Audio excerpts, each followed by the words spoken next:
musuh yang paling berat, musuh yang paling menjadi musuh untuk kita, nafsu kallati baina jambai, yaitu nafsu kita yang ada dalam diri kita.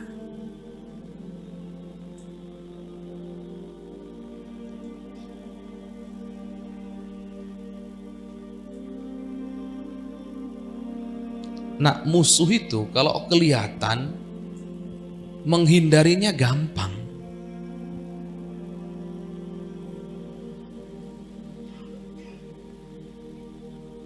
Melawannya juga gampang.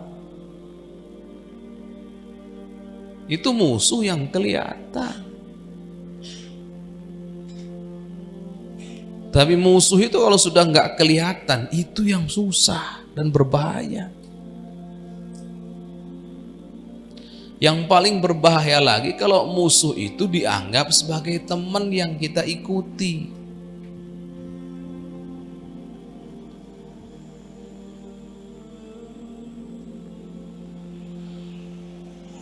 Dan kita ternyata punya musuh yang sering kita lupakan. Kita punya musuh yang kita anggap sebagai teman, kita punya musuh yang kita ikuti.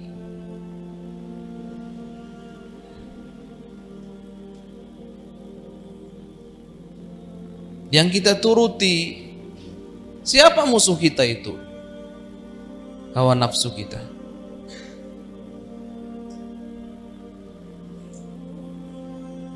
Sehingga para ulama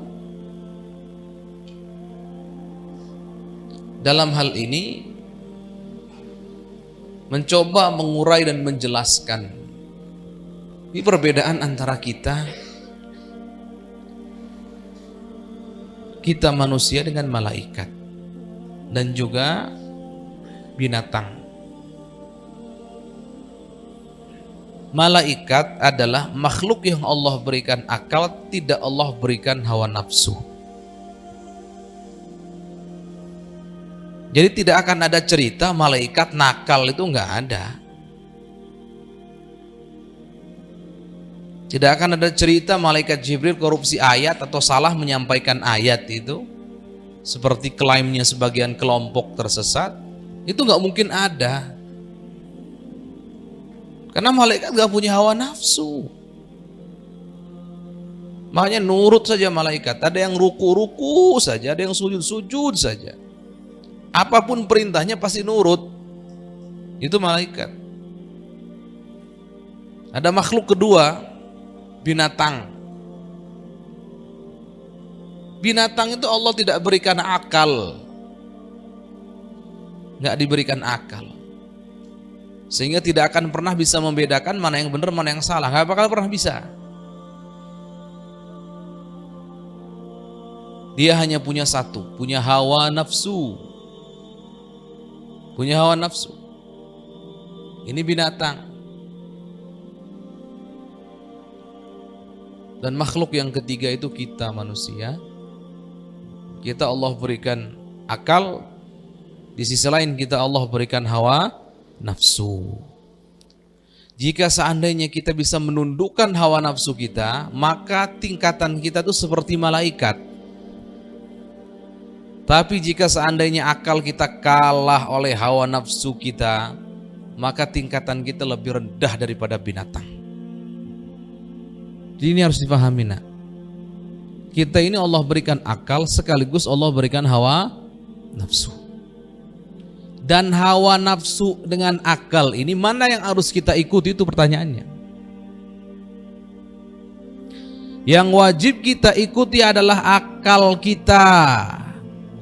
Dan wajib kita perangi adalah hawa nafsu kita.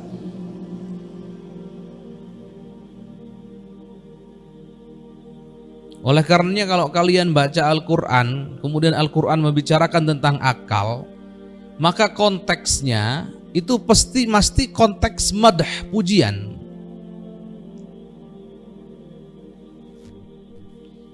Jadi kalau berbicara tentang akal itu pasti konteks pujian. Afala ta'qilun, berarti kalau orang berakal berarti akan baik, tidak akan tersesat dan seterusnya.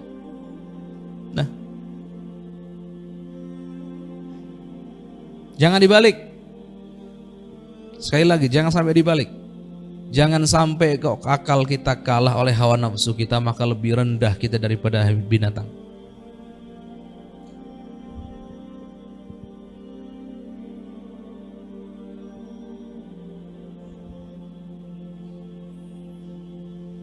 Sekali lagi, awas, yang diikuti adalah akal kita, hati kita dalam hal ini sama.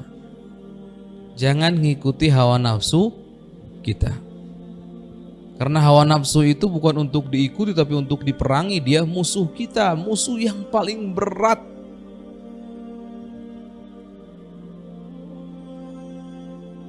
Yang oleh sebagian manusia, bahkan sebagian besar, dijadikan teman baiknya.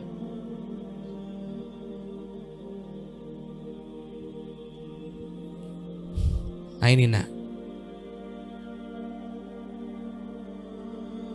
ini wawasan dulu nih, supaya kita sadar bahwa kita ini ternyata punya akal sekaligus punya nafsu. Yang ikut akalnya selamat, mulia, terpuji. Yang ikut hawa nafsunya hina, rendah, dan celaka.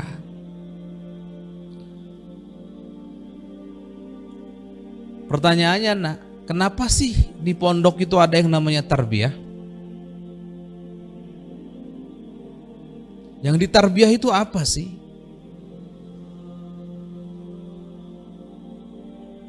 Tarbiyah itu artinya kan pendidikan. Yang dididik itu adalah, awas, yang dididik itu hati kalian, akal kalian, agar bisa menang melawan hawa nafsu. Itu yang dididik. Makanya pendidikan itu bab hati sebetulnya.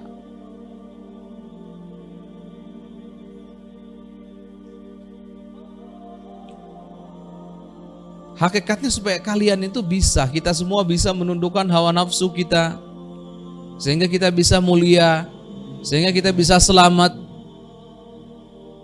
kita bisa terpuji di hadapan Allah, di hadapan makhluk juga.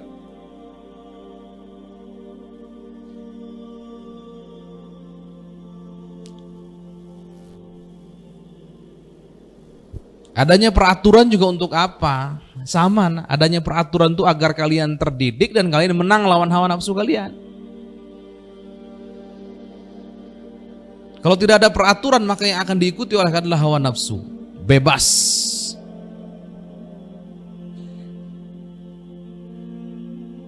Maka sampai kapanpun kalian tidak akan pernah jadi orang baik. Perhatikan oleh kalian, anak-anak yang dari kecil sampai dewasa hanya diem di rumah, tidak pernah dapat pendidikan, yang akan terjadi apa?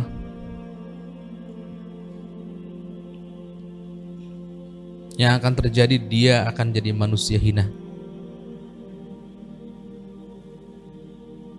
Akan jadi manusia hina, pasti jadi manusia hina.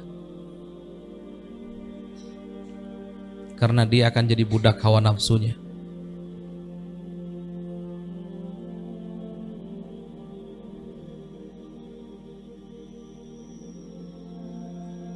Kalian beruntung di tempat ini, kalian diberikan tarbiyah pendidikan. Lebih beruntung lagi kalian itu berbuat baik dalam hal menundukkan hawa nafsu, kok bersama-sama. Ada temennya, ada kawannya. Sudah begitu ada yang bimbing, ada yang evaluasi. Itu beruntungnya kalian, nak, di tempat ini. Ibarat kalian berperang, teman kalian banyak dalam berperang. Pasukan yang kalian ikuti banyak, besar di sini. Tapi kalau kalian di luar sana berperang sendirian melawan hawa nafsu kalian, lah susah. Susah. Susah.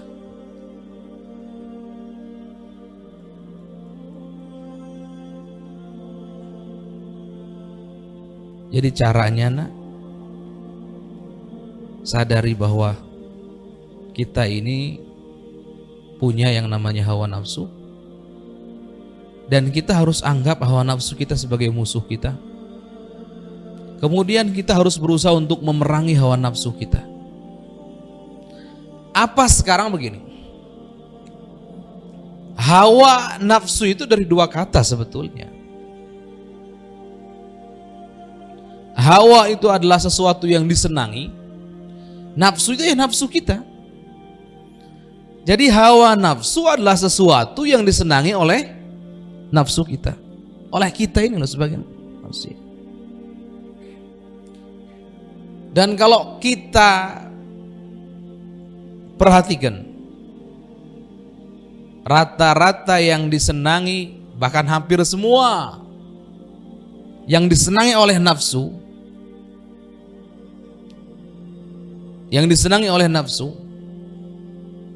itu akan menyeret kita kepada kesengsaraan di dunia sebelum di akhirat.